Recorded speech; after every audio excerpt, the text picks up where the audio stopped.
لیکن سب سے بہترین زندگی جو تھی وہ خود نبی کریم صلی اللہ علیہ وسلم کی زندگی تھی. تو اللہ سبحانہ وتعالیٰ نے فرمایا، کیا فرمایا ہے وہ آیت ہم نے جو ماشاء اللہ ماشاء اللہ، اور کس نے یاد کی؟ چلو ترجمہ بتا دیں.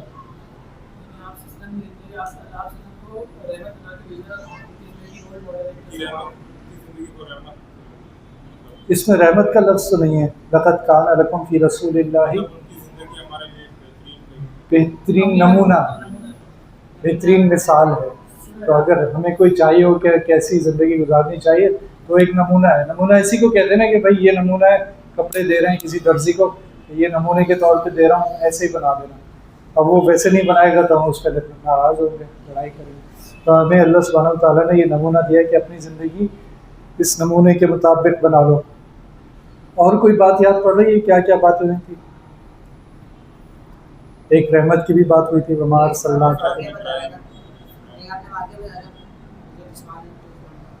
سورہ فیل والا، ہاں اصحاب الفیل والا واقعہ، اس کی بات ہوئی تھی.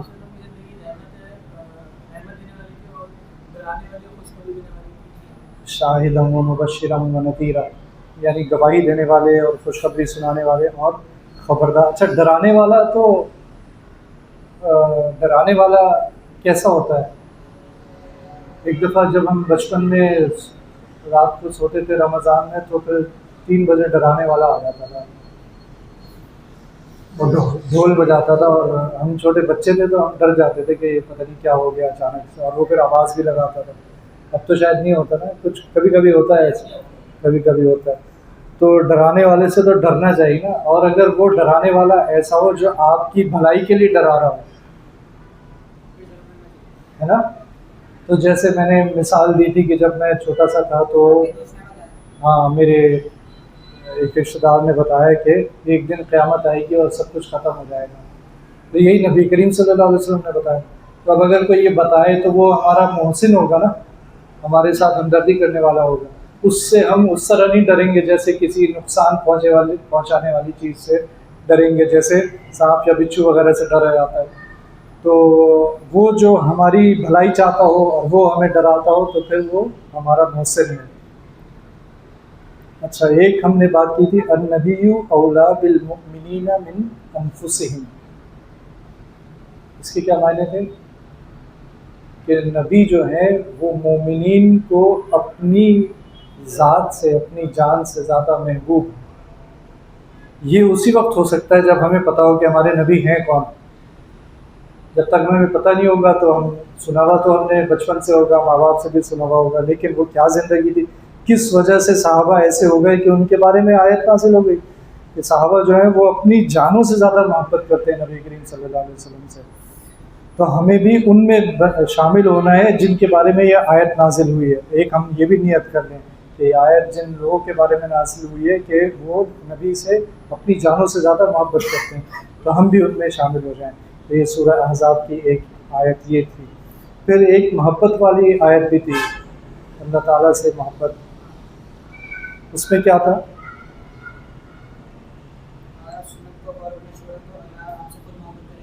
ہاں ہاں